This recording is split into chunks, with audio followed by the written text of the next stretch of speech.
সব ধর্মমতের মানুষকে নিয়ে শান্তিপূর্ণ দেশ গড়বে বিএনপি। ষড়যন্ত্রকারীদের রুখে দেওয়ার আহ্বান তারেক রহমানের। ধানের শীষ জয়ী হলে তিস্তা মহাপরিকল্পনা বাস্তবায়ন। যারা রাজনীতিকে পেশা হিসেবে নেয় তারাই চাঁদাবাজিতে জড়িত। নির্বাচনী জনসভায় জামায়াত আমির।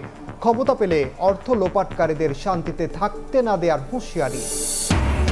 নির্বাচনের বাকি 4 দিন, শেষ সময়ে প্রচারণা তুঙ্গে। পাড়া মহল্লা গ্রামগঞ্জ চষে বেড়াচ্ছেন প্রার্থীরা। ভোটারের মন জয়ে দিচ্ছেন নানা প্রতিশ্রুতি। ইলেকশন ইঞ্জিনিয়ারিং এর পায়তারা করছে একটি দল, অভিযোগ বিএনপির।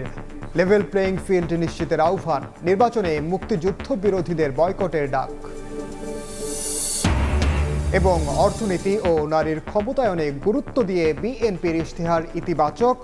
অর্থ সংস্থানের পরিকল্পনাও স্পষ্ট করার পরামর্শ। বিনিয়োগ বান্ধব পরিবেশ নিশ্চিতের তাগিদ।